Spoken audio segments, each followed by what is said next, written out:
वो कहते हैं ना, जब ज़िंदगी जीनी आई तो ज़िंदगी गुजर गई, सुना होगा आपने। मुझे बड़ा ब्यूटीफुल लगता है कि जब ज़िंदगी जीने का ढंग आया, लोगों को पहचानने का ढंग आया, परखने का ढंग आया, तो ज़िंदगी गुजर गई। 2 शादियाँ की, दोनों पसंद से की? पहले मेरे कज़न थे और ये वाली मेरे से ज़्यादा मेरे शौहर ने मुझे पसंद किया। उनको काफ़ी अरसे से मेरे से लगाव था, लेकिन वो भी कोई हमारा अफेयर नहीं था। He like me for very long time, say about 18 years, और फिर फाइनली आके मैंने गिव अप कर दिया। तो दैट्स अबाउट इट। एंड मैं समझती हूँ कि हर किसी को शादी करनी चाहिए, अपनी मर्ज़ी का कंपेनियन होना चाहिए। अगर आपकी पहली शादी बुरी गुजरी है तो अपने आप को सज़ा के तौर पे सारी उम्र अकेला नहीं रहना चाहिए।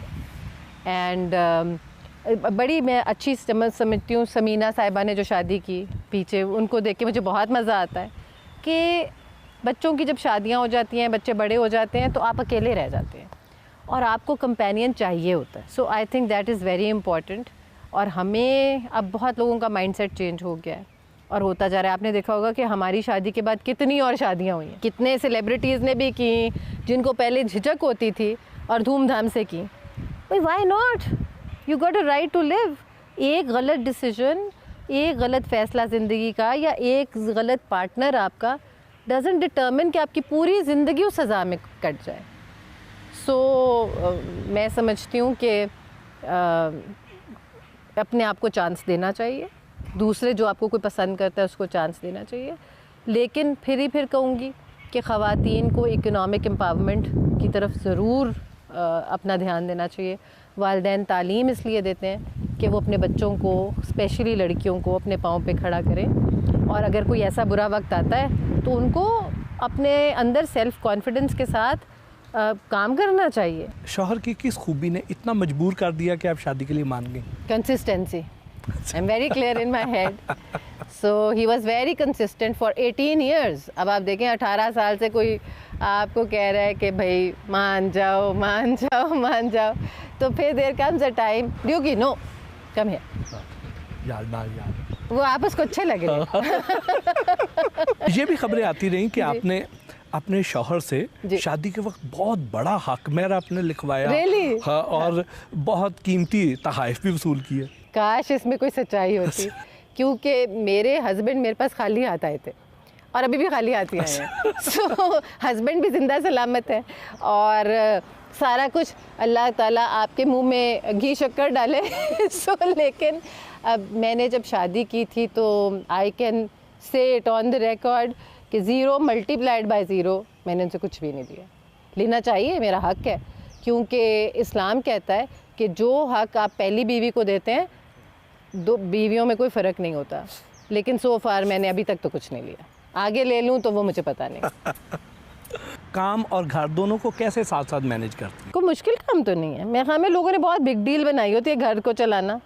हाँ, जिन ख़वातीन को डोमेस्टिक हेल्प नहीं होती उनके लिए ज़ाहिरी सी बात है कि पूरा उनकी साथ इन्वॉल्वमेंट होती है। और मैं समझती हूँ कि जो ख़वातीन काम करती हैं वो घर ज़्यादा अच्छा मैनेज कर लेती हैं, वो बच्चे भी ज़्यादा अच्छे मैनेज करती हैं, उनके घर में डिसिप्लिन ज़्यादा होता है। मैं कई लोगों को जब देखती हूँ हर लेवल के, बड़े छोटे मिड, तो जो ख़वातीन काम करती हैं उनके घर में डिसिप्लिन ज़्यादा है, बच्चे ज़्यादा ऑर्गेनाइज होते हैं। जैसे आप डॉक्टर्स देखें, वो कितने पढ़ाई उनके घर में चल रही होती है, तो बच्चे भी टाइम से हर काम कर रहे होते हैं, घर भी स्पिक एंड स्पैन होता है, तो कोई मुश्किल चीज़ नहीं होती। बच्चे भी ज़्यादा इंडिपेंडेंट होते हैं। हाँ, यस, क्योंकि एक रूटीन चल रही होती है ना, तो उसके अंदर तो आई थिंक हर किसी को काम करना चाहिए। शौहर से ज़्यादा किस किस्म की फरमाइशें करती हैं? हाँ, मुझे क्योंकि शौक़ है घूमने फिरने का, और we are two opposites actually.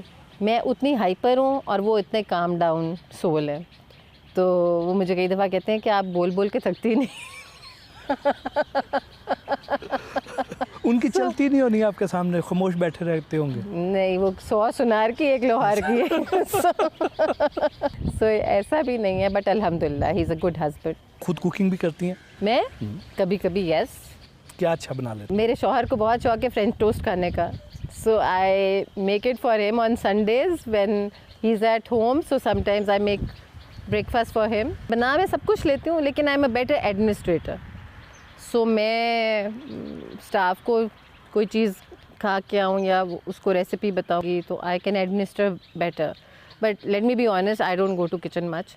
As I said कि येस, कोई बहुत एहतमाम में जब मेरा शौहर फरमाइश करता है फिर उसके लिए आई कुक. पसंदीदा जगह कौन सी है? केप टाउन, इस्तांबुल, विंटर्स में दुबई भी फॉर फ्यू डेज़ बिकॉज मौसम अच्छा अब उधर होने लग गया. दो इट्स अ कॉन्क्रीट, लेकिन मुझे ज़्यादा बीचेस वाली जगह अच्छी लगती हैं जहाँ पे nature, close to nature. I am not a mountainous person.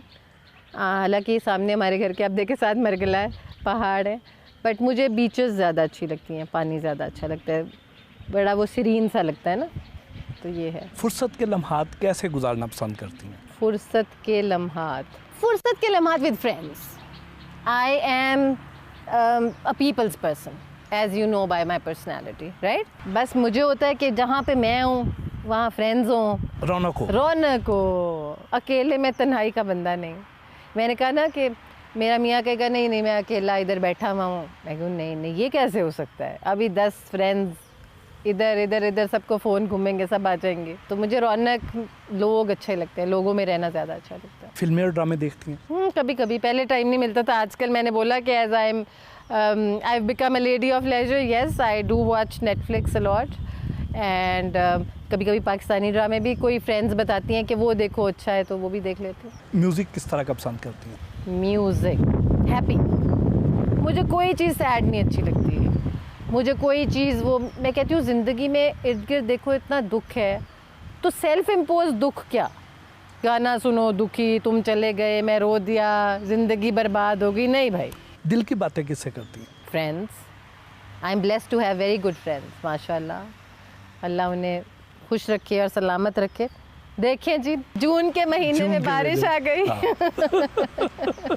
Select one, सियासत या वकालत? दोनों का अपना चस्का है. आई टेल यू, वकालत gives you a separate high, but अफसोस ये होता है कि इट हैज़ ऑल्सो डिटीरियोरेटेड. जब हम देखते हैं ना कि कल्चर में हमारे टॉलरेंस ख़त्म हो गई है, जजों को कमरों में ताले लगा के मार रहे हैं, बार की सियासत इस लेवल पे चली गई है. फिर जैसे आप देखते हैं डॉक्टर्स में, यंग डॉक्टर्स सीनियर डॉक्टर्स को मार रहे हैं. ये चीज़ से तकलीफ़ होती है कि प्रोफेशनलिज्म को प्रोफेशनलिज्म रहना चाहिए और हर चीज़ में तहज़ीब को नहीं हमें खोना चाहिए. तो सियासत का अपना कैरिज़मा है. मैं समझती हूँ सियासत एक इबादत है, because it's all social work. अगर आप समझें तो सियासत आप उस अगर नीयत से करें तो उसका बहुत मज़ा है. कारोबार की नीयत से नहीं, रिटर्न की नीयत से नहीं. If you do it for others, for the betterment of this country, then it is a lot of satisfaction. और वकालत पैसे कमाने के लिए और as a profession is very good.